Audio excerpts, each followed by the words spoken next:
Hi viewers, absence సీజర్నే petit mal seizure అని కూడా అంటారు. ఇది ఒక జనరలైజ్డ్ సీజర్ అనమాట.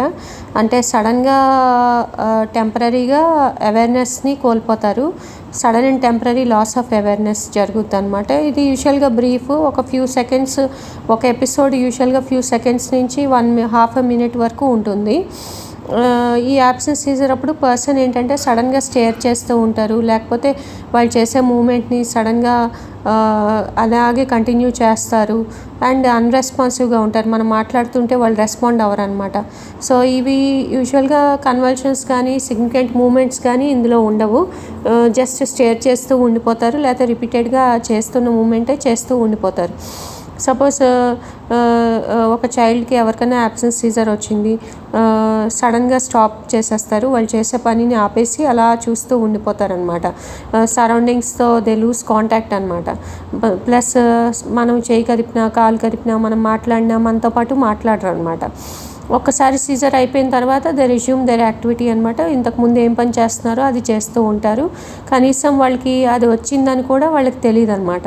నువ్వు ఇలా చేసావు అంటే అవునా నాకు తెలియలేదే అంటారనమాట. సో రోజుకి చాలాసార్లు జరగచ్చు. అది డే టు డే యాక్టివిటీస్లో ఇంటరప్షన్ కాజ్ చేయొచ్చు.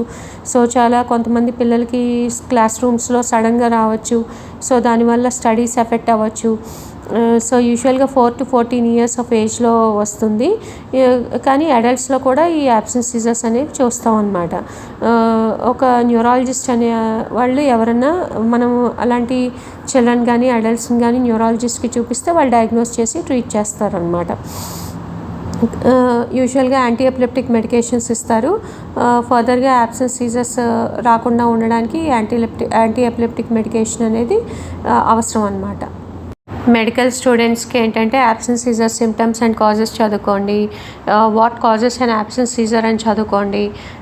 లేకపోతే డే డ్రీమింగ్కి యాబ్సెన్స్ సీజర్కి డిఫరెన్స్ ఏంటి, ఒక అటానిక్ సీజర్కి యాబ్సెన్స్ సీజర్కి డిఫరెన్స్ ఏంటి, ఒకవేళ ఎవరికైనా యాబ్సెన్స్ సీజర్ వస్తే ఇమీడియట్గా ఏం చేయాలి, what are the risks associated with absence seizure, ఏదైనా రిస్క్ ఉంటుందా, ఏమి ట్రిగ్గర్ చేస్తాయి, మనము కౌన్సిలింగ్ ఎలా చేయాలి, వాళ్ళ స్లీప్ హైజీన్ ఎలా ఉందో అడగాలి. సో అలాంటివన్నీ చూసుకోండి. ట్రీట్మెంట్ ఆఫ్ యాబ్సెన్స్ సీజర్ ఏమేమి ట్రీట్ చేస్తాము, what are the investigations for absence seizure, ఇవన్నీ చదువుకోండి.